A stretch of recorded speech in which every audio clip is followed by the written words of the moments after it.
Remue ménage. Remue ménage.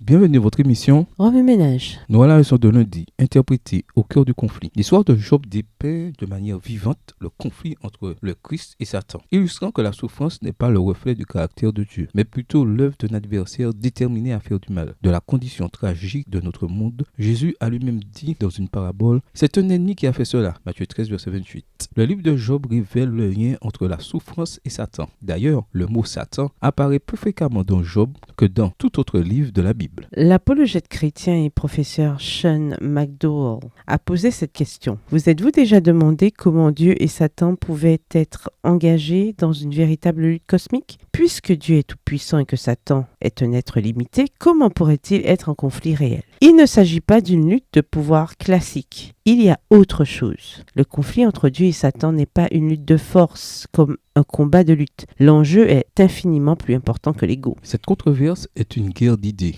Les Écritures mentionnent peu le pouvoir physique de Satan, se concentrant plutôt sur sa capacité à déformer les idées à son propre avantage. Satan est décrit comme l'accusateur des frères, Apocalypse 12, verset 10. Le père du mensonge, Jean 8, le verset 44. Le menteur, voir Jean 8, verset 44. Le séducteur, voir Apocalypse 12, verset 9. Celui qui aveugle les esprits, voir 2 Corinthiens 4, verset 4. Le tentateur, voir Matthieu 4, le verset 3. Le théologien John Peckham décrit ainsi l'œuvre trompeuse du diable. De la Genèse à l'Apocalypse, des questions concernant le caractère et le gouvernement de Dieu sont soulevées dans le ciel et sur la terre. Puisque les accusations calomnieuses de l'ennemi sont de nature épistémique, elles ne peuvent être efficacement réfutées par une quelconque démonstration de puissance, si grande soit-elle. En effet, aucune quantité de pouvoir exercé par un roi ne prouverait à son sujet qu'il n'est pas injuste. Un conflit portant sur le caractère ne peut être résolu par la seule force, mais exige une démonstration. Extrait du livre de John C. Peckham, Theodicy of Love, Cosmic Conflict and the Problem of Evil. Théodicée de l'amour, conflit cosmique et problème du mal. Édition 2018, Baker Académique, page 139. L'amour de Dieu est au cœur du conflit. La seule option responsable pour résoudre cette crise serait d'aborder honnêtement les allégations. Le pouvoir et la force ne peuvent vaincre les mensonges, en particulier ceux qui concernent le caractère d'une personne. Seule la vérité peut vaincre le mensonge. Pourquoi Dieu ne met-il pas fin au problème du mal par la force dès maintenant ? Toute tentative visant à mettre fin prématurément à la lutte par la force divine pourrait en réalité la prolonger, voire l'alimenter. L'engagement de Dieu envers l'amour fournit une raison morale pour retarder son châtiment du mal. Dieu ne peut éradiquer le mal de manière permanente s'il s'en occupe prématurément. Remue ménage pour votre journal. Après avoir relu votre texte annoté, quelles sont les principales conclusions que vous en tirez ? Quelles questions se posent après l'étude de ce passage ? Quelles parties sont difficiles ? Quels autres principes et conclusions tirez-vous ? En quoi l'idée que le conflit cosmique est une lutte d'idées influence-t-elle votre approche de la foi et votre relation avec Dieu ? Mémorisez votre passage préféré dans Job 1. Écrivez-le plusieurs fois pour vous aider à le mémoriser. Au revoir. Et à demain si Dieu veut.